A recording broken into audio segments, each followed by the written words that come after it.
नमस्कार दोस्तों, आप सभी का स्वागत है मेरे YouTube channel DG healthy lifestyle में।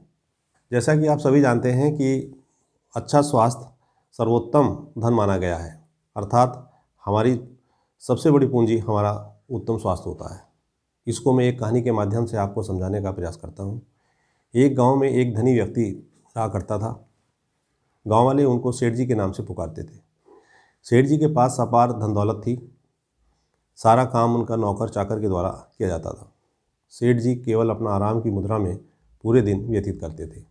धीरे धीरे वो देखते हैं जैसे जैसे उनकी आयु बढ़ती गई तो उनका शरीर, चूँकि कोई शारीरिक श्रम उनके पास नहीं था, इस कारण वो शिथिल पड़ता गया। उनके हाथ पैरों ने काम करना धीरे धीरे बंद कर दिया। चूँकि पैसे की कोई कमी नहीं थी तो शहर से अच्छे अच्छे डॉक्टरों को बुलाया गया, उपचार कराया गया, परंतु उनको ठीक नहीं कर पाए। इसी बीच में सेठ जी एक हताश की मुद्रा में जीवन व्यतीत करने लगे। तभी एक दिन कुछ साधु उस गांव से गुजर रहे थे तो सेठ जी की बीमारी का पता लगा। उन्होंने नौकर से कहा कि हम सेठ जी की बीमारी का इलाज कर सकते हैं। नौकर ने यह बात सेठ जी से जाकर बताई तो सेठ जी ने तुरंत कहा कि ठीक है, आप साधु को घर पर ले आओ। नौकर जाकर साधु से कहता है कि ठीक है, आप घर चलिए, सेठ जी ने आपको बुलाया है। परंतु साधु ने कहा कि नहीं, यदि सेठ जी को इलाज कराना है तो सेठ जी को पैदल चलकर हमारे पास आना है। यह शर्त नौकर ने जाकर सेठ जी को बताई।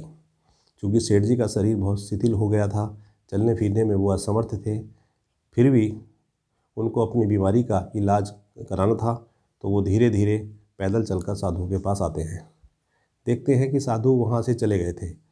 इसी बीच क्या हुआ, ये क्रम डेली का क्रम चलता रहा कि साधु रोज़ बुलाते और सेठ जी रोज़ घर से पैदल पैदल उनके स्थान पर आते, परंतु जब तक वो आते तब तक उन्हें साधु नहीं मिल पाते।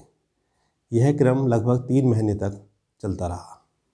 अब क्या देखते हैं कि सेठ जी जब 3 महीने तक डेली घर से पैदल चल के आते थे तो उनका शरीर धीरे धीरे काम करना शुरू कर दिया था। बीमारी उनकी कटने लगी थी, अर्थात ठीक होने लगी थी। अब सेठ जी को भी समझ में आने लगा था कि साधु जो ये साधु हैं ये क्यों नहीं मुझे मिलते हैं। तब एक दिन जब साधु मिले तो साधु ने बताया कि बेटा, जीवन में धन बहुत बड़ी बात नहीं है। सर्वोत्तम धन, सबसे बड़ा धन हमारा स्वस्थ शरीर ही होता है। तो साथियों, यह बात हमारे जीवन में भी अप्लाई होती है कि हमें अपने स्वास्थ्य पर विशेष ध्यान रखना चाहिए। शारीरिक श्रम करते हुए अपने शरीर को स्वस्थ रखना चाहिए। यही सबसे बड़ी पूंजी है। धन्यवाद।